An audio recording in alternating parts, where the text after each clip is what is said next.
Ты не первый видишь это видео, потому что в ВК-видео видео выходит на пару дней раньше. Ссылка в описании. Сегодня на тесте у нас рамный пикап Phaeton Tunland G7. Откуда мы знаем этот бренд? Сейчас расскажу. Есть такая китайская компания Бейци Phaeton Motor, производитель, который принадлежит государству. И вот он выпускает пикапы с 2011 года. Как вам надпись на решетке радиатора? Будем считать, что надпись марки большими буквами – это фишка всех пикапов. Это большая, серьезная, я бы даже сказал, брутальная и функциональная машина. Четырехдверный пятиместный пикап длиной 5300 мм, шириной 1940 высота с рейлингами 1915 мм. Да и легким его не назовешь. Снаряженная масса 2075 килограммов, полная 2980. Кстати, путем несложных арифметических вычислений можно узнать грузоподъемность пикапа – 905 килограммов. Но об этом, равно как и о месте, куда эти почти 9 центнеров складывать, чуть позже. Пока поговорим о внешности. Помните, как сбоку выглядело предыдущее поколение пикапа? Нет? Не страшно, потому что он сбоку выглядел практически так же. А все потому, что кабина и двери остались неизменными. Зеркала разве что поменялись, теперь они с модными светодиодными повторителями поворотов. Что удивительно, передняя оптика линзованная на галогенках, из светодиодов лишь ходовые огни. По нынешним меркам это странновато, но нет худа без добра. Если бы фары были сложные и полностью светодиодные, то они стоили бы как чугунный мост или хотя бы как перила этого самого моста. А так лампы поменять можно, да и сам блок не будет стоить заоблачных денег. Практичность во всей красе. Есть датчики парковки, камера, а это значит и система кругового обзора имеется в наличии. Раз уж мы около капота, воспользуемся случаем и заглянем под него. Та-дан! Итак, у нас тут 2-литровый дизельный двигатель. При слове «дизельный» у меня инстинктивно появляется улыбка. Рефлекс. Так вот, объем 2 литра, экологический класс Евро-5, мощность 162 лошадиные силы. Это, конечно, не так много для 3-тонной груженной машины, но это же дизель. В нем главный крутящий момент, а он здесь достигает 388 ньютон-метров. Коробка передач 8-ступенчатая, автоматическая, от очень известного производителя. Привод полный. Рассказывая про пикап, как можно пройти мимо кузова. Это, наверное, самая главная часть автомобиля. Что мы в мирное время тут перевозим? Весенние дожди. Падал прошлогодний снег. Ах, эти сказочки! Осенний листопад. Для начала его размеры. Длина 1520 мм, ширина 1580 мм, высота 440 мм. Это значит, что в него, даже несмотря на колесные арки, помещается стандартный деревянный поддон. А как известно, если поместился поддон, то и груз сюда грузить удобно. Сам борт без газовых упоров. По бокам у него есть усиленные ограничители. То есть борт в разложенном состоянии может выдержать большую нагрузку. Это нужно для перевозки негабаритного груза. Скажем, тот же самый квадроцикл обязательно встанет 2 колесами на открытый борт.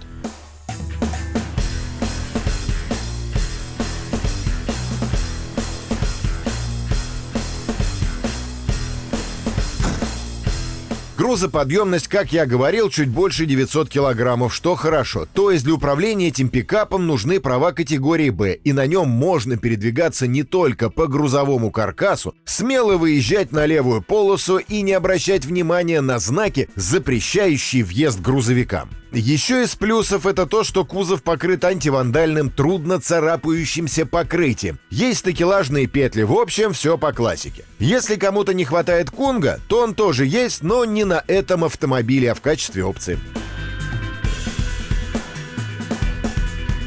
Подвеска здесь тоже все классическое. Спереди независимая, пружинная, двухрычажная, со стабилизатором поперечной устойчивости. Сзади зависимая, рессорная. Рессорная подвеска и дизельный двигатель. Когда автомобиль не нагружен, немного будет подпрыгивать, но это тоже отличительная особенность почти всех пикапов. Хочешь ездить комфортно, вози груз, не отлынивай. Ну и, конечно, рама, изготовлена из высокопрочной стали, имеет 8 поперечных балок и 2 продольные, что, по идее, должно увеличить прочность и уровень безопасности. Дорожный просвет 210 мм, и если для какого-то кроссовера это хороший результат, то для пикапа это средний показатель. Одним словом, как у всех. Еще здесь есть металлическая защита картера двигателя в средней части, бензобак на 76 литров и сзади запаска. Она под кузовом опускается лебедкой, причем довольно легко. Обычно внутри пикапы довольно аскетичны, даже если они играют в высшей ценовой категории.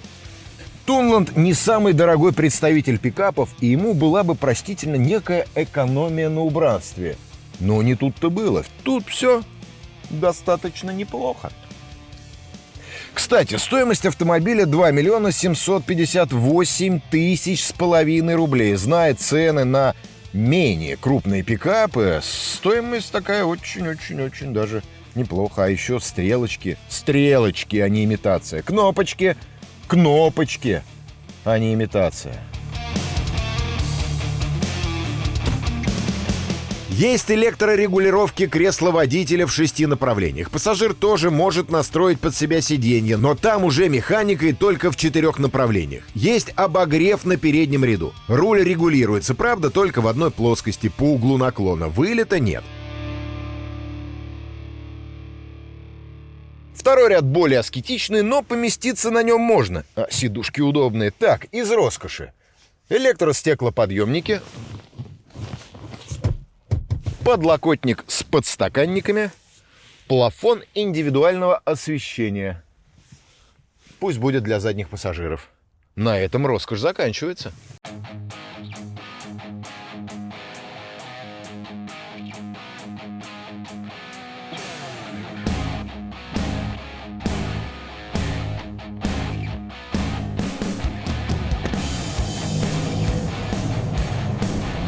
Поехали. Пустой автомобиль тянет с запасом мощности. Если кому-то не хватает динамики, можно включить режим «Спорт». Динамики больше не станет, но зато вы едете в режиме «Спорт». И есть лепестки, тоже привет режиму «Спорт».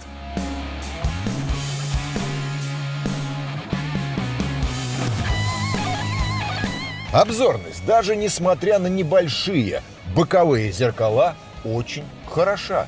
Кстати, здесь есть интерьерная подсветка и прикуриватель на 12 вольт. А еще есть пепельница, великолепный склад болтиков. Почему-то многие производители перестали ими комплектовать машины. Мужицкие. Но в пикапе это должно быть.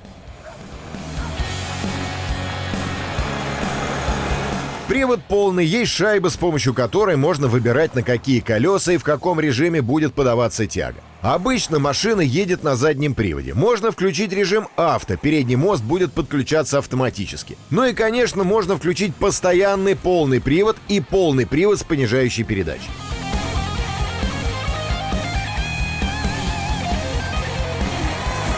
Движение машина не поражает прытью и драйверскими откликами на повороты руля и на нажатие педали газа. Хотя в целом, поверьте, нормально для дизельного двигателя. Так вот, что самое главное в пикапе? Чтобы он ехал прямо, не засаживался в грязь и вез побольше груза. Ну и не ломался, конечно же.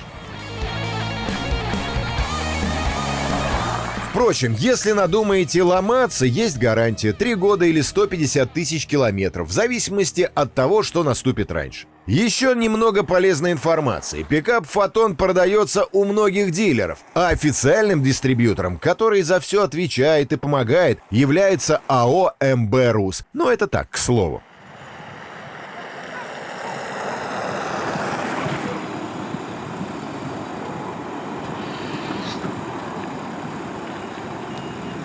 Решил воспользоваться служебным положением, пока есть грузовик. Сами видите, куда я приехал. Вот здесь написано. Загружу 2 контрактных мотора и отвезу к сыночку.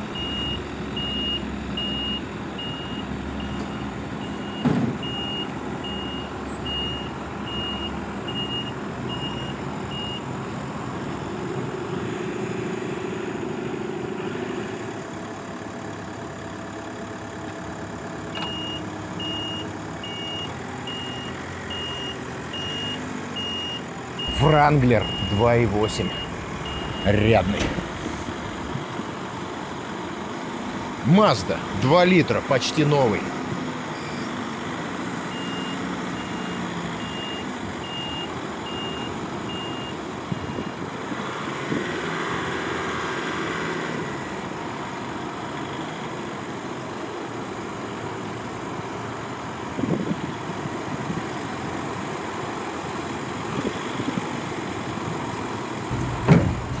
Так, самое главное, документы.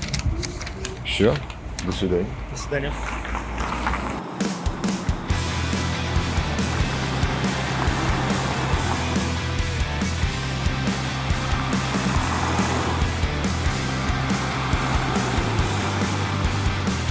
Вот, нагрузили килограмм 300. Ну, я думаю, 300-то точно будет. И сразу поступь изменилась. Конь по-другому вести себя стал. Более плавно, нету этих нервных подпрыгиваний.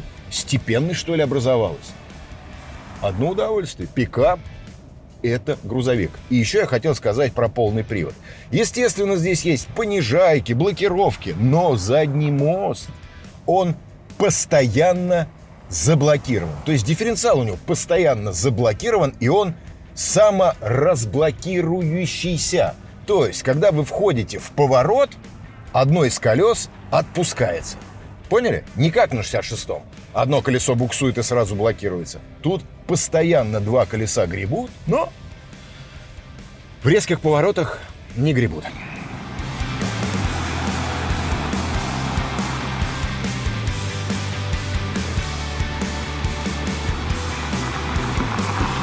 Подводя итог, скажу, можно получить много пикапа за относительно немного денег. Именно поэтому Foton Tunnel G7 найдет своего покупателя. Ну или покупатель отыщется из-за очень привлекательной стоимости. Ну тут как пойдет.